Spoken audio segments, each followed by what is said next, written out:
거시경제학자들이 취하는 기본적인 접근 방법이 바로 그 매우 복잡하고 그 다음에 광범위한 의미를 광의의 어떤 개념을 갖고 있는 그런 그뭐 테크놀로지면 테크놀로지 생산성 뭐 휴먼 캐피탈 이런 것들이 굉장히 그 광범위한 의미를 갖는 그런 개념이란 말이에요. 이런 것들을 사실 하나의 변수로 이제 포착을 해서 설명하려고 이제 하는 시도를 하는 사람들이 바로 거시경제학자들입니다. 물론 이제 때로는 많은 비판도 받기도 하고요.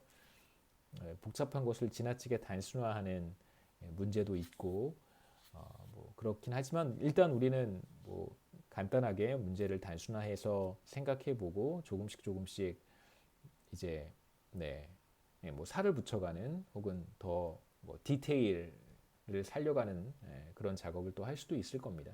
여하튼 우리는 이제 A라고 하는 생산성을 기술 A라고 하는 생산성이 그 값이 커지는 것을 우리는 이제 기술 진보다 뭐 생산성 증가 같은 말입니다만 아까도 말씀드렸듯이 A라고 하는 것에는 테크놀로지라고 하는 컴포넌트도 있고 efficiency라고 하는 컴포넌트도 있습니다.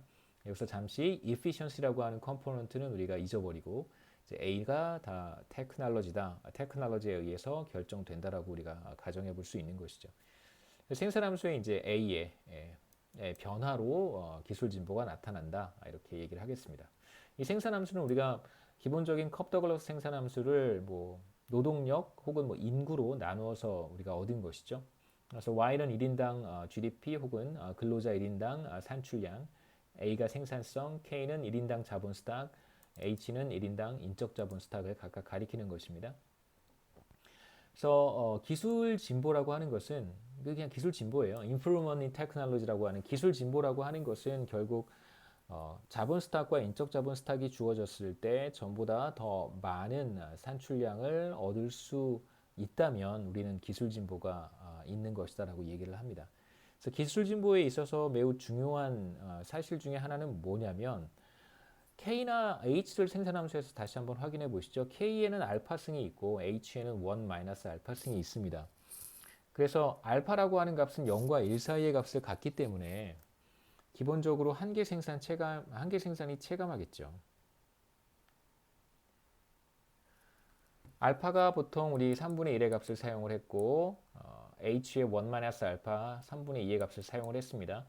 그러니까 3분의 1승이든 3분의 2승이든 우리가 생산함수를 그려보면 K에 대해서 그러니까 H가 일정하다고 가정하고 K에 대해서 그려보면 생산함수가 이렇게 컨케이브 하고요. 그 다음에 K가 일정하고 자, 이쪽에 K입니다. H가 일정할 때 그 다음에 K가 일정한 값을 갖고 H가 증가할 때 1인당 GDP가 어떻게 변하는가도 우리가 이렇게 비슷하게 그릴 수 있겠죠. 생산함수를 이렇게 표현한다는 것은 기본적으로 한계 생산이 체감한다는 것을 보여주는 것입니다. 그 diminishing returns를 가정을 한 건데 보시면 인적 자본 스탁이든 1인당 인적 자본 스탁이든 매우 적은 수준을 갖고 있을 때 이것이 늘어난다면 추가로 얻는 산출량의 크기도 매우 클 거예요. 하지만 K와 H를 충분히 많이 확보한 경우에는 그 이후에 K나 H를 늘리더라도 추가로 늘어나는 1인당 GDP는 별로 크지 않습니다. 그게 바로 여기에서 얘기하고 있는 limitations imposed by diminishing returns예요. 다시 말하면 우리가 지금 사용하고 있는 생산 요소라고 하는 K나 H 같은 경우에는 한계 생산 체감이 작동합니다. 그래서 생산 요소를 이미 충분히 축적을 하고 난 다음에는 이것을 아무리 많이 늘려봐야 우리가 추가로 얻는 어떤 베네핏이 별로 크지 않은 거예요. 추가로 얻을 수 있는 1인당 GDP가 별로 크지 않습니다. 이미 많이 축적한 상태에서 자본 스탁이든 1인당 자본 스탁을 더 많이 늘린다고 해보세요. 과연 1인당 GDP가 얼마나 많이 늘어나겠습니까? 이런 한계가 있다라고 볼 수 있는 것이죠.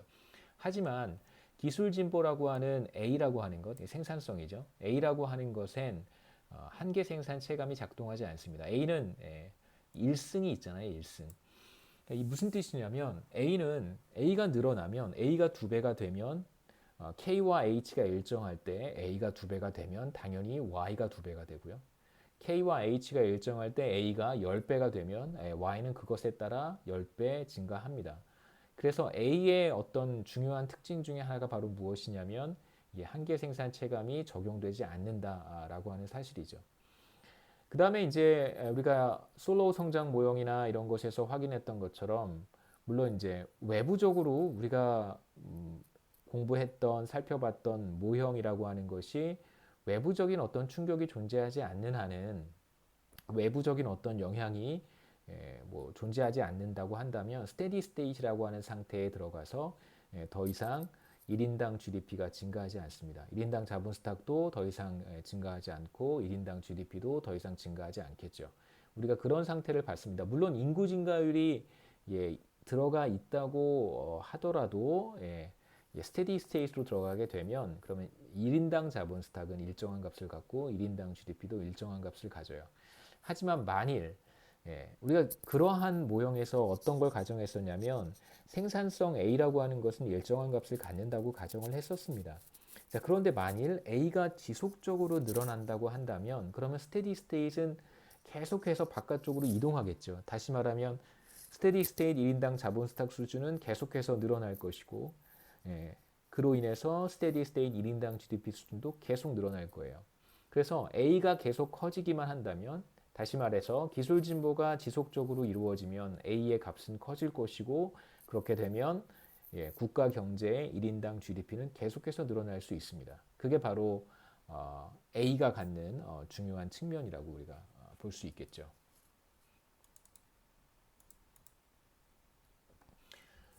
테크놀로지 크리에이션에 대한 이야기를 이제 우리가 먼저 시작을 해야 되는데요. 뭐 기술 생산이라고 보시면 됩니다. 그 기술 뭐 개발 딱히 직역하기는 좀 그런데요. 새로운 기술을 이제 개발하는 것이죠. 신기술 개발 이렇게 보시면 되겠습니다.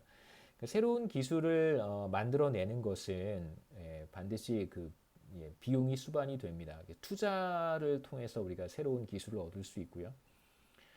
이 투자를 우리가 뭐라고 부르냐면 적어도 테크놀로지의 영역에서는 이제 일반적으로 R&D 투자라고 우리가 부르죠. 그래서 Research and Development Investment 이렇게 보시면 되겠습니다.